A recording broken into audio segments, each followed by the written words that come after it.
Hey everyone, thanks for joining in today.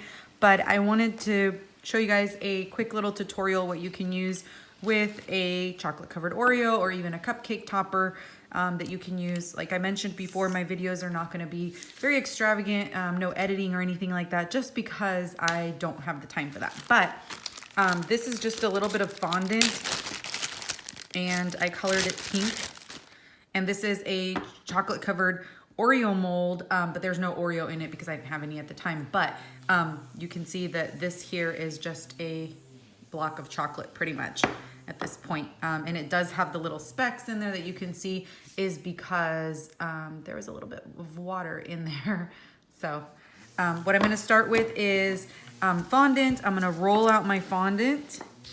So items you're gonna need is a chocolate covered Oreo mold, fondant, your cookie cutters, a circle scallop if you have one, a mini gingerbread. These are 1 inch and they are on my site, available for purchase. And I'm just gonna roll out my fondant. If you have any other color or marshmallow fondant, of course you can use that. I don't like to make it too thick because I already think that the chocolate covered Oreo would be very sweet, so you don't want to pile too much on there, so you want to make sure people are actually eating it. And I'm just rolling it on a piece of parchment paper here. The other thing that you will need, that I'm using, a few other things, is I'm using a tip here, just the tip only. I'm also using a little bit of royal icing. I know a lot of people don't work with royal icing when they work with chocolate, so don't be afraid of that because it can actually do so much. So don't be afraid of the royal icing. I'm gonna do a little bit more tutorials where they're involved in them. So I'm gonna basically cut out my fondant piece there. I'm gonna take the rest of it and I'm going to put it back in my bag. I like to just leave it in a bag like this for later, and then I have the little Tupperware, take out all the air, and then a small Tupperware to put it in with a lid, and then I store it in a nice cool place.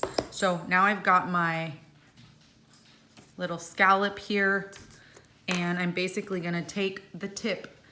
This is a PME 1.5, but of course you can use any size that you'd like. And on the scallop part, and in between any little hole, I'm literally going to just put a little hole in there.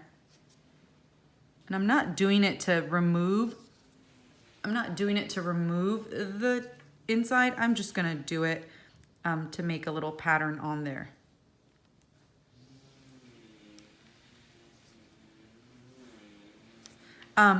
Before using these, you can always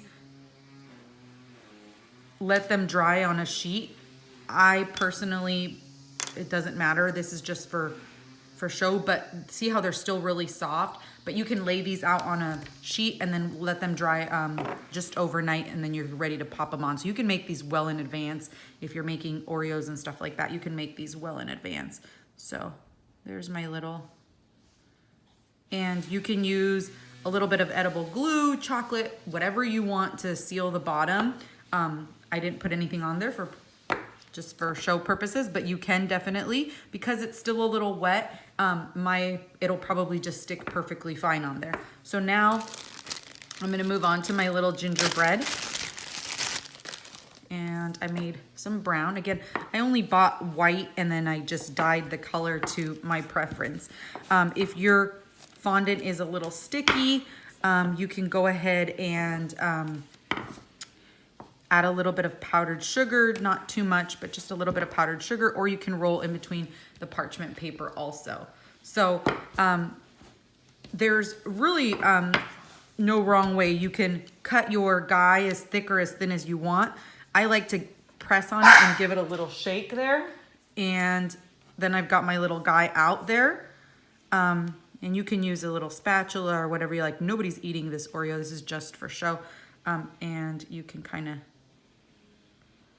clear the little edges on there, and you can use a Scribe, whatever you'd like on there. But I want to show you another way also of doing this is you can take a piece of plastic or whatever it is, and you can go ahead and do it this way. Probably one side is good, so I'm just gonna pretend I have some plastic in there. And you can do the same thing and close it, and it gives it a little bit of a little poofy little chubby guy here. So I like to clean up my little edges there.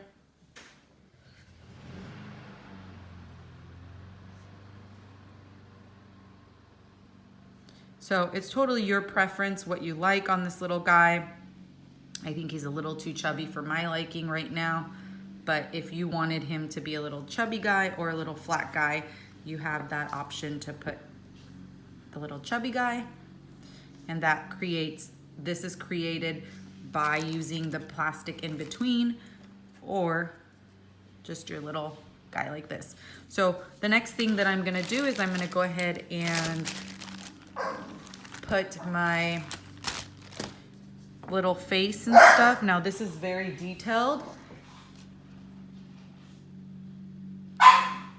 And that is my son's puppy playing. So I'm gonna zoom in a little bit so that you can see the detail on there. And of course you could put a little bow at the bottom. You can do whatever you want. This is just to show you guys how you can use this and how you can include royal icing in this. I'm gonna cut the smallest tip ever here. Probably a 1 or even a 0 you could say, because look how small the detail is. But don't be afraid to use royal icing. A lot of the cake poppers, chocolatiers, there's a lot you can do with it.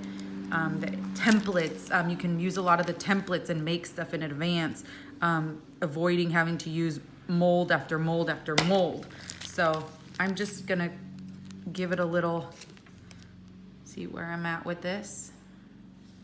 And I just want it really tiny. I don't want a lot. So you can see that it's really small.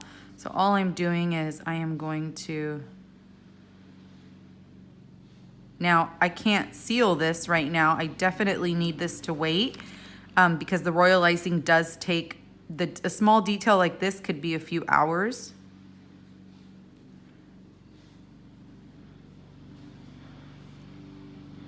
So you can't seal this right away. So you would need to create this if you're going to use the royal icing, or you can even use chocolate with this too. So if you're going to use the royal icing, you do have to wait.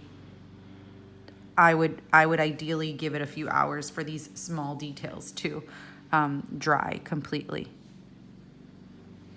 I don't really like the way that little mouth looks.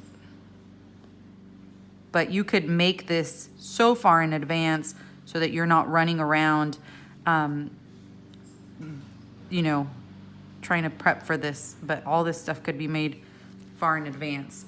I would say even a week or 2 in advance of all your details. I'm just using a Scribe to move the details off of it, and I can redo his little mouth. And there you go. That's it. Super cute. Let me know what you guys think and what you guys want to see next.